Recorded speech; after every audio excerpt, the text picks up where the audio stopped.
What's up, guys? Welcome back to another Apathy Creatives video. In this video we'll be looking at things to do with brushes. Just kidding. We'll be looking at how to create your own custom brush on Ibispaint X. To start, let's open a new canvas. Of course, for you it's a new canvas. For me, it's a pre-planned workflow for this tutorial. That column there, this will show how the brush head changes as we add or as we customize a basic brush on Ibis. That was a repetition, but yeah, I think you get the idea. Then the second, this part here where it says stroke, will have those things you see on brush websites, and thing is, yeah, that's what you're going to see. And this part, yeah, don't mind this part because this is where I'll be doing a lot of weird stuff. Let's begin. To start, pick any brush from the basic brushes. Pick any that you like. So yeah, I like this brush. No, I don't. I just took it because I had. So we're going to start with opacity. So right now, this is the brush head, and nope, yeah, better. That's the stroke. That's the brush stroke. From that brush head, we have that. And as for opacity, yeah, I think opacity. As for opacity, what we need to do is, what we need to think of is, which part of the brush do you want to be opaque or transparent or translucent? Some people like their brushes to have some translucency in the sense that if I paint using this brush, I don't want the color to be thick. Like I don't want black to portray black. I want the color underneath my new stroke to show through. Yeah, that's how people like it. How some people like it. I don't know if I like it like that, but I don't think so. I don't think I like that. I don't even want that. So let's start with opacity and thickness. So do you want your brush to be thin at the start, or fat? With fat or thick? That was inappropriate. So depending on how you like your brush, do you want your brush to be thick at the start or thin? Yeah, I think that's the word. Thin. Do you want it to be thin or thick? Whichever the case, I don't know what your preferences are, but I don't like my brushes to be thin or thick. I like them normal. So let's move on to opacity, the thickness and stuff. I don't care about that, but yeah, you see it's changing there. It's changing, but yeah, it's kind of useless to me. So if you're going to try that out, not in any position to judge, but my interest is going to be on opacity yeah, opacity. I like to have my brushes to have some transparency at the start and at the end. So I'm going to reduce the opacity from 100 to 0 or 1. That is on the start. Opacity of the start should be at 0 for me. For me, 0 does it. And at the end, I think just right about 13 to 12, 11. Yeah, then force fade. What that does is I don't know what that does, but I'm sure it gives the brush some fading, like if let me show you. So we still have the same brush head. The only difference is now it has some opacity at the start, and that's not an improvement. I wouldn't say it's an improvement, but it is something. So you have that opacity, and what the force fade does is, if you switch it on and move that, yeah, the opacity or the translucency increases. Like it starts from almost nothing, then it gradually goes into the brush. It's not something I can explain with words, but that's kind of what force fade does. I don't think it's even visible because I don't see the difference with it on or off. But yeah, it does give the brush a little more character and difference. Yeah, the brush seems different from where we started, like that, and now there's a bit of fade at the start and at the end, because that's how real brushes work. I think. Let's move on to the next. No, let's not move on first.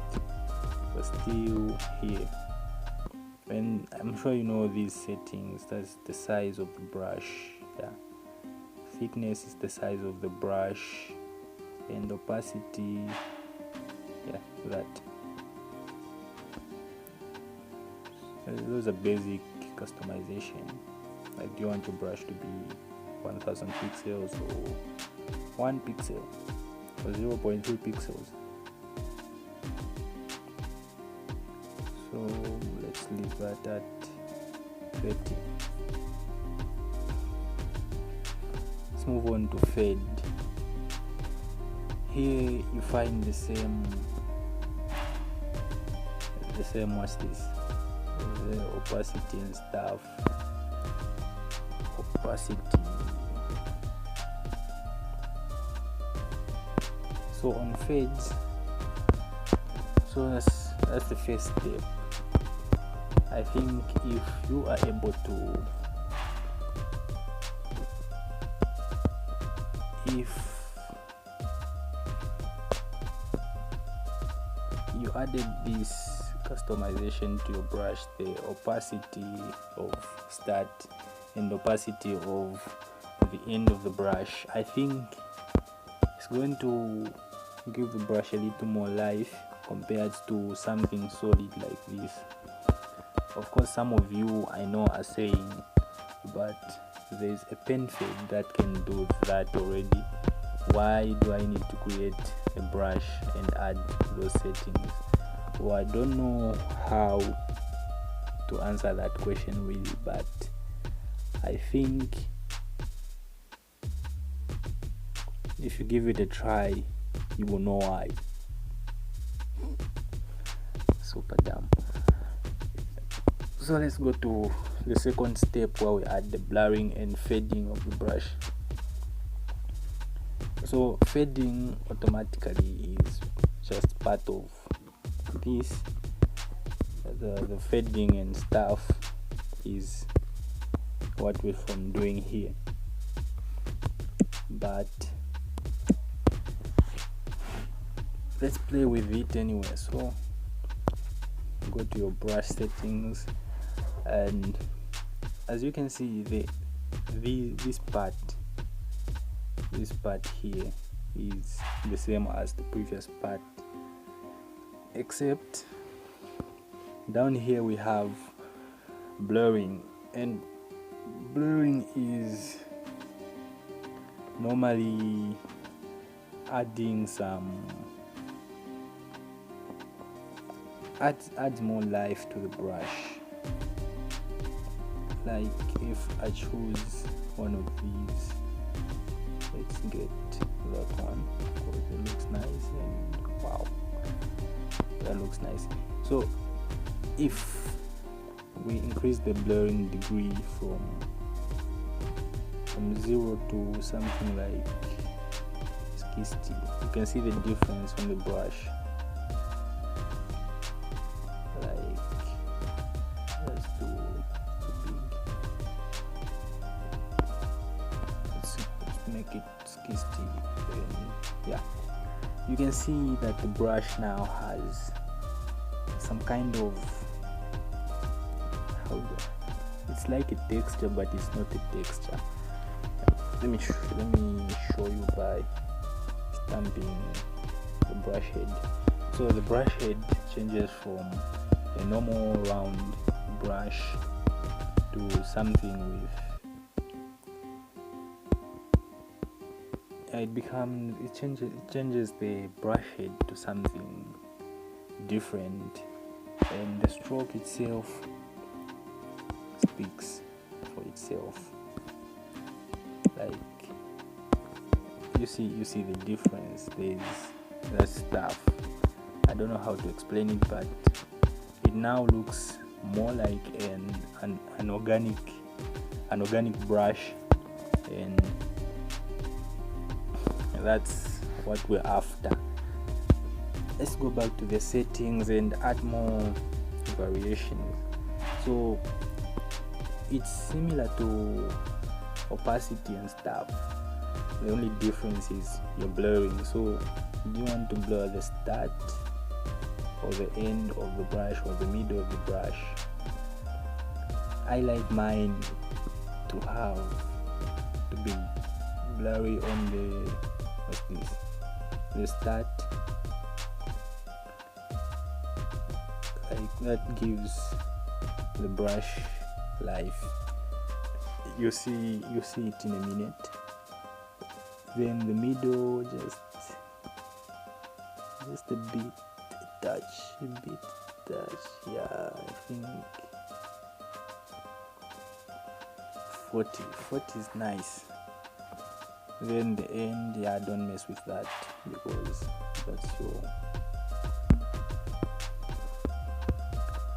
So if you add those variations, what's gonna happen is now your brush looks like that. Looks like one of those brushes you'd see on a Photoshop brush download page or something. Yeah, looks better from a basic brush. Yeah, just these little customizations would make the brush look a lot better.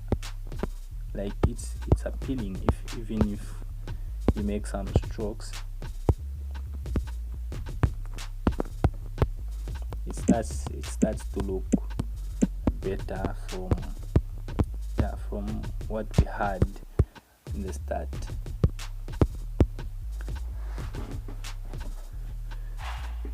So the brush head has changed, and yeah, we have a blurring shape. Let's move on to shape or brush head. What this is, a shape according to Ibispaint. The shape is simply the brush head, and the brush head changes a lot about the brush. Like right now we're using the strap, I can't read that word, but yeah, let's just say it's a round brush, and I don't like round brushes. I like square brushes, so I'm going to pick the hard pesto. I don't know how you pronounce it in your language or in your country, but I say pesto because that's what I read. I'm not English. If at all I am insulting, please forgive me. English is not my first language. Anywho, so now that we have a new brush head, let's show it to you. So that's the new brush head. It's not opaque, so let's increase the opacity to that much. Still not. Let's increase the size.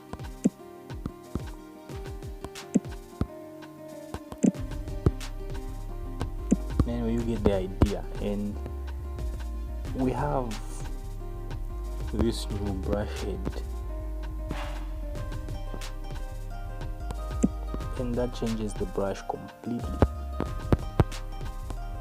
from where we started. We have that,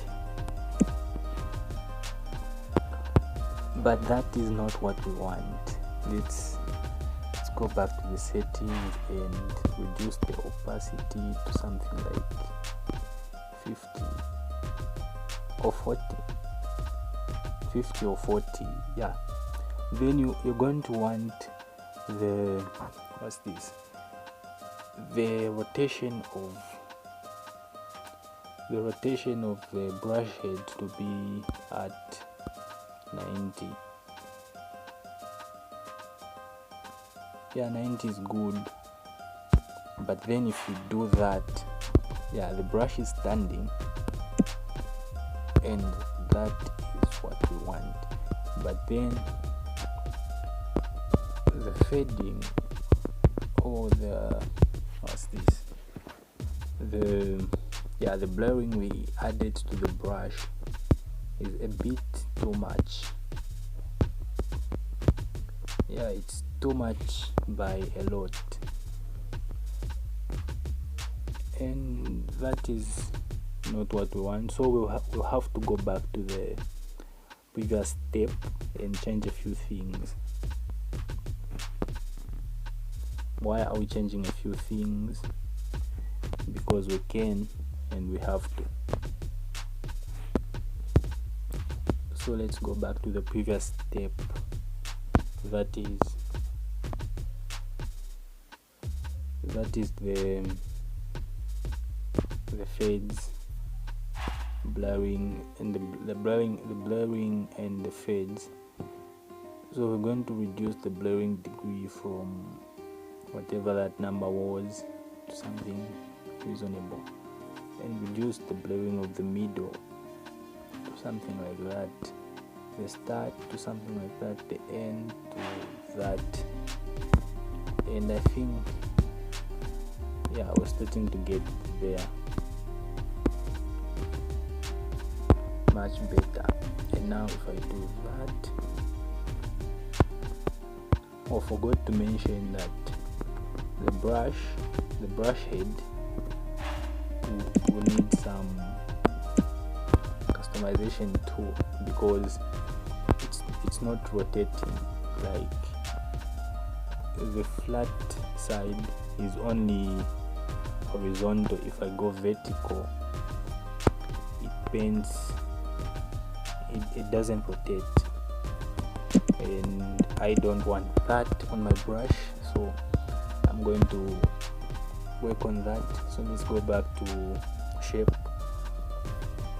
and click on one button, this button here, follow rotation. If you click on that, the brush becomes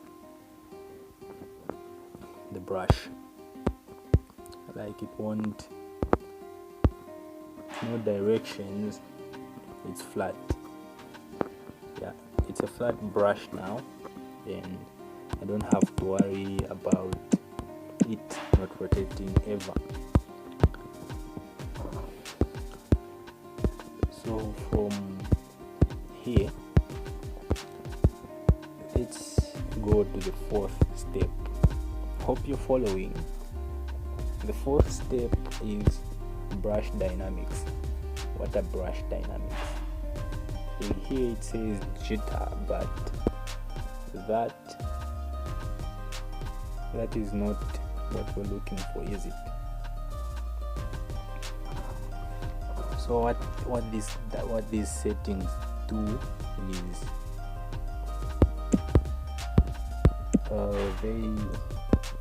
they're going to change your brush from nothing to something that is amazing, and could turn it into the only brush you will need. So on these settings, the first part, this part, I haven't used them that much, but yeah, I think there are some things I need to learn myself, but these are useless to me right now. I'm not making a pencil brush, I'm making a painting brush. Jitter, spacing, angle, looks nice. Let's see that. Nope, it's a pencil. So pencils have more variations in their strokes than brushes. So what we need on this is the color dynamics. Yeah, this part is what we're looking for.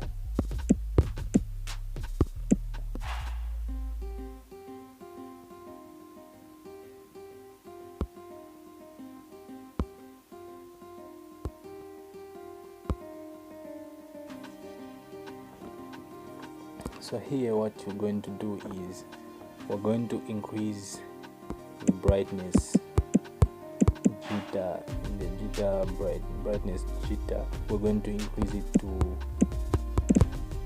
11, maybe 14.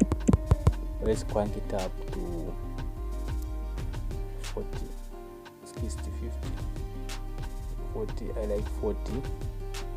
And the saturation, let's take that to 30. Then the hue, that's color, let's put that at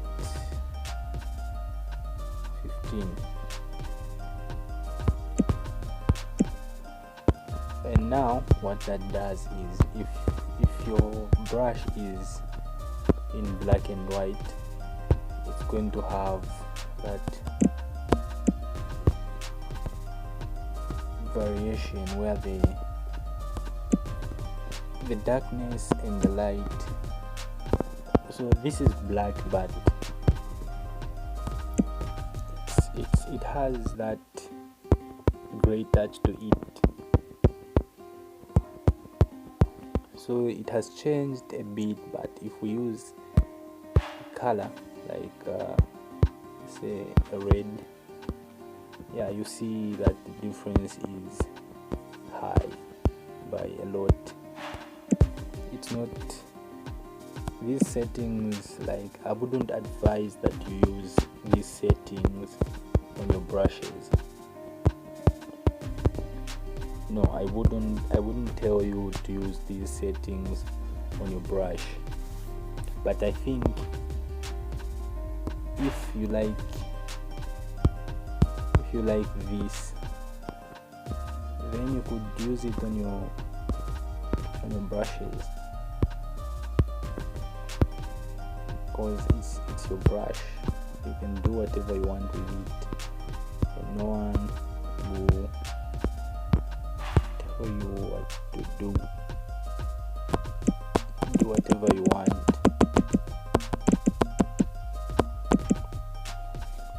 So from the dynamics, there's not much to talk about, but it could be, let's just say this area is more of a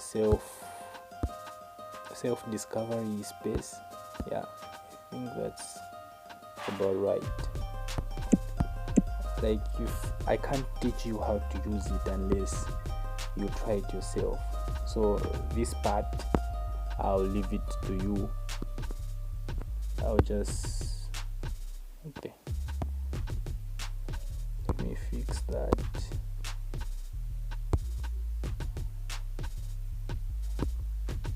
I think my brush has a shadow.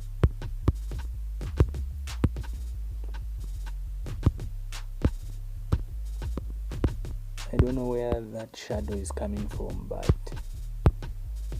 I like it. Yeah, I've always wanted a brush that had a shadow. Maybe not all the colors have shadows, but yeah, maybe it was the color.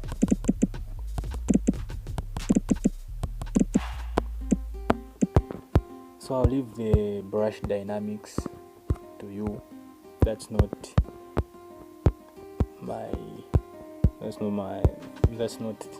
something I could teach you how to do, but at least I showed you what it does. Then we have the type, the last part. This is the coolest part of Ibispaint X brush customization. Like, you can choose if you want your brush to be a watercolor or a double brush. I only know what the watercolor brush is going to do, but my RAM is not as big as some of the devices.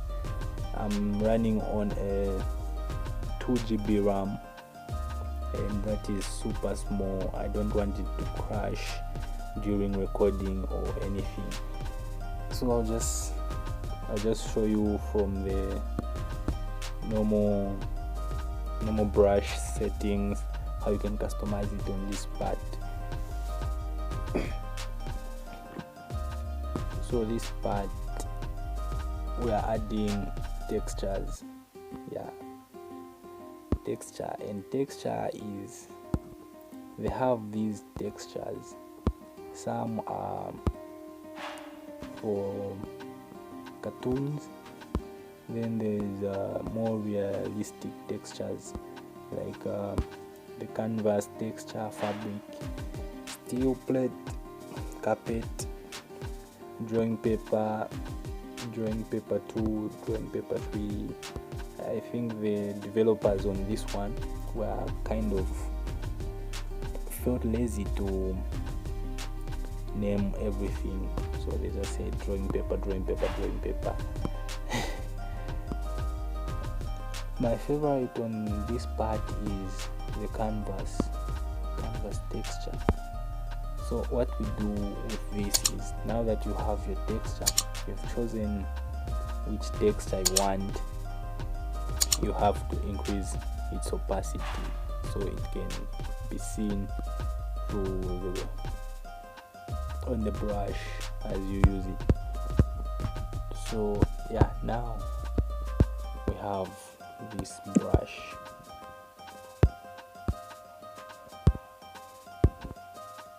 The texture will show through each stroke.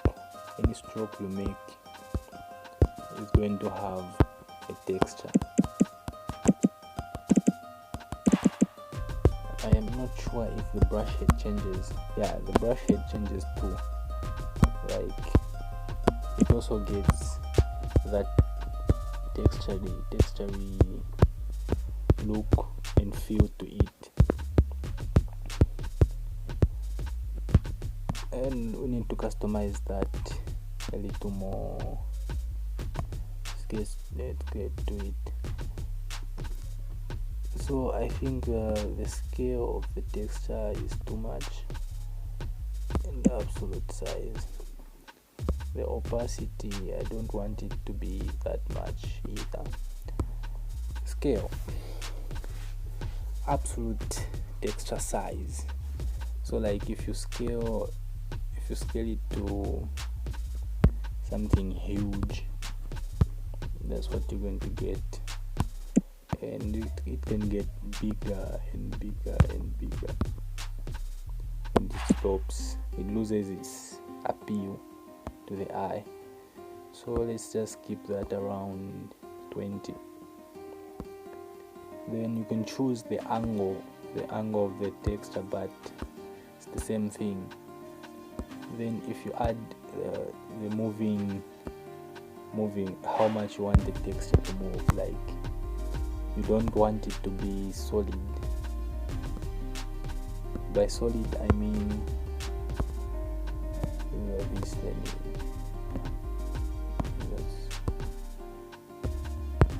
You don't want it to have that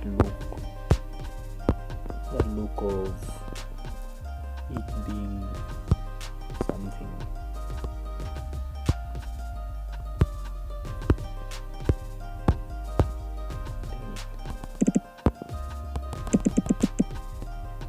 If you don't want it to look like that, you can increase the moving, how much the texture moves on the canvas, and yeah,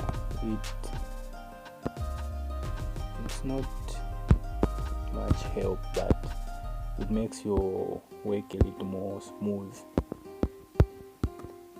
Like it won't seem like your texture is in the brush. It will seem more like the texture is on the canvas and not on the brush.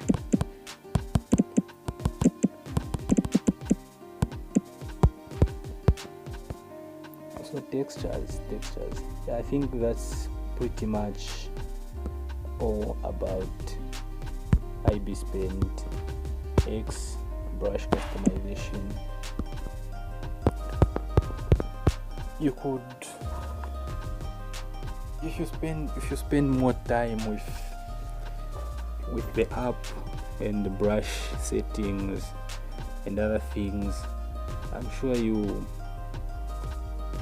have a better, at least now that you've seen the video, that I have shared my thoughts on the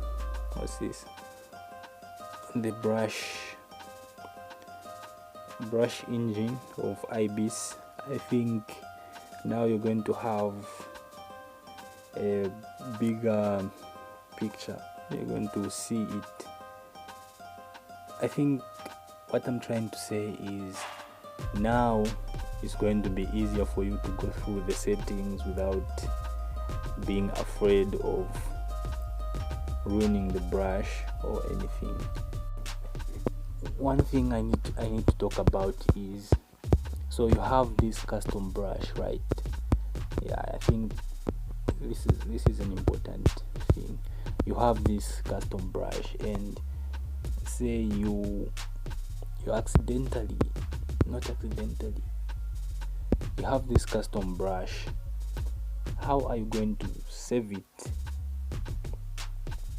How are you going to save it into the custom panel?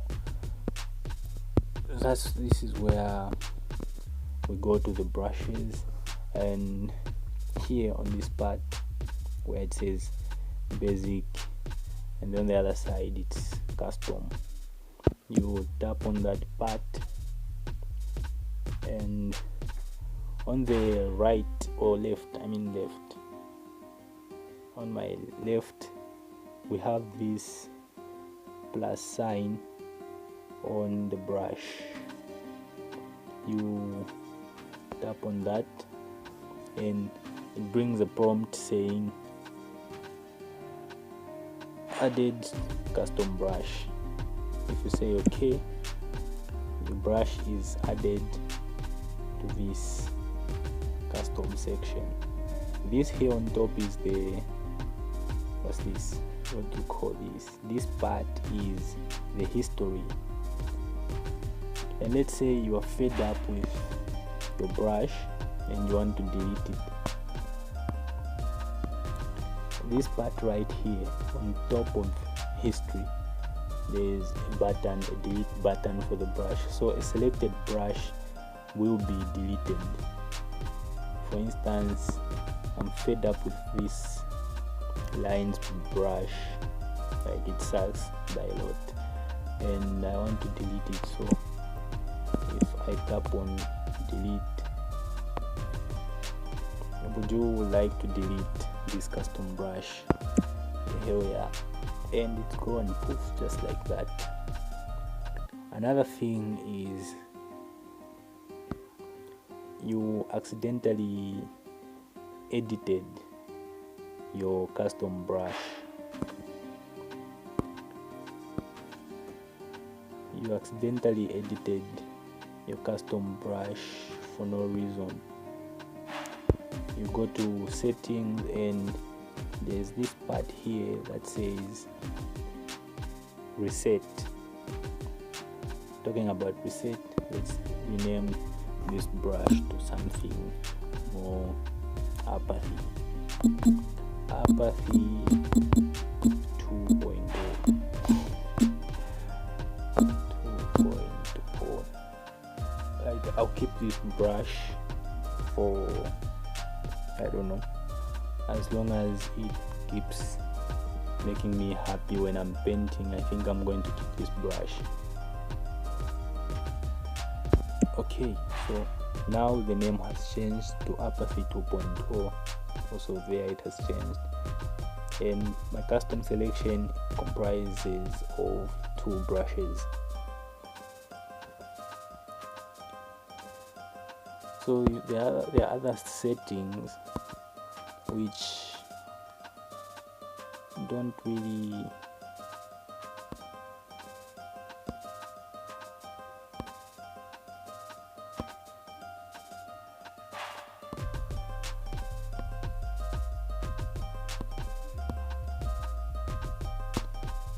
other settings don't really, I wouldn't say they are helpful, but depending on the situation, or if you're making a brush that has to brighten things, there are these blend modes, like all the blend modes you would think of. They're here, and I think you should play around with these to see which one best suits your creative intuition.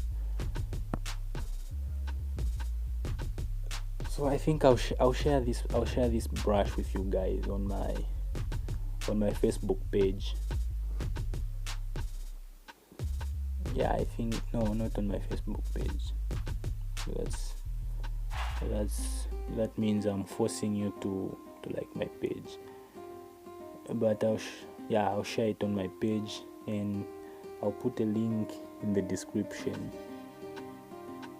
for a Google Drive link in the description below. And I think we're done with brush customization and Apathy 2.0. We need more work, but I think for tutorials sake and time, I think this is good enough. Hope this was helpful, and I hope my voice is loud and clear, and Thank you guys for watching. Please don't forget to leave a like and subscribe.